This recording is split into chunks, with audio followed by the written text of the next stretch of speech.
Introduction. It is a pleasant autumn evening. Rashmi is taking a stroll in her garden. Suddenly she feels a stinging sensation on her right cheek. Her first reaction is to slap her cheek hard. On removing her hand, she finds a honeybee fall dead to the ground. Rashmi is in terrible pain. She rushes to a doctor for medical relief.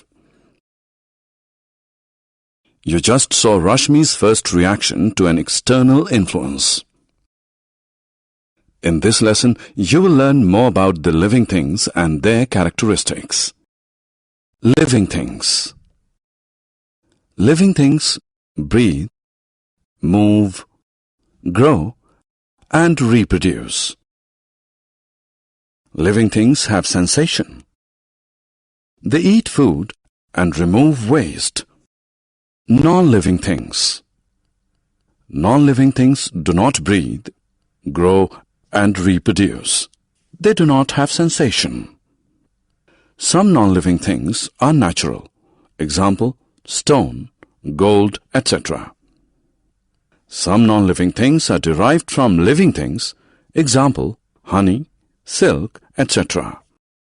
Breathing. All living things breathe. The process of breathing involves two steps. Taking oxygen-rich air into the body, known as inhalation. Releasing carbon dioxide-rich air from the body, known as exhalation. Respiration.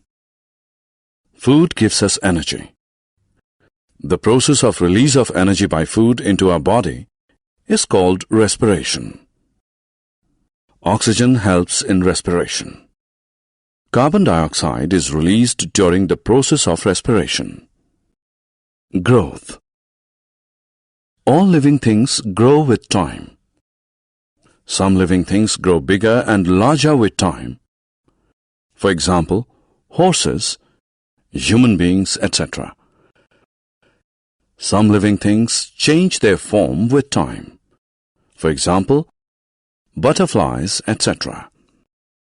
Stimulus, response. All living things feel the changes around them. Any external influence which causes a living thing to react is called a stimulus. The reaction of a living thing to an external influence is called a response. For example, when you touch a hot pan accidentally, you throw your hand immediately. The heat radiated by the hot pan is a stimulus. The act of moving the hand away from the hot pan is a reaction. Movement. Living things show movement. Birds fly in air. Fish swims in water. And animals run. Plants are an exception. Though living, they cannot move from one place to another. Non-living things, on the other hand, do not show any movement by themselves. Reproduction. All living things can produce young ones. This is called reproduction. Living things increase their number by reproduction. Photosynthesis.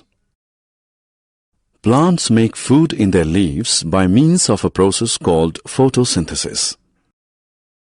Leaves of a plant prepare food by converting the carbon dioxide absorbed from air and water absorbed from soil into glucose in the presence of sunlight. Oxygen is released during photosynthesis. Sources of food.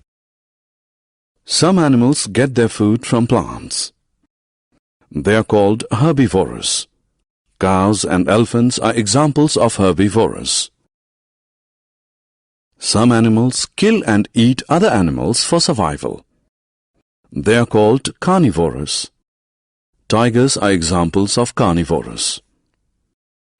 Some animals get their food from both plants and animals. They are called omnivorous. Bears and humans are examples of omnivorous.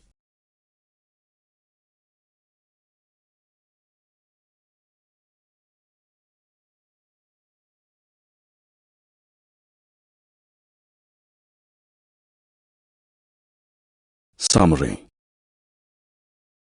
Let us summarize what we have learned. Living things breathe, move, grow, and reproduce. The process of release of energy by food into living things is called respiration. Plants make food in their leaves by photosynthesis. Living things respond to external stimuli.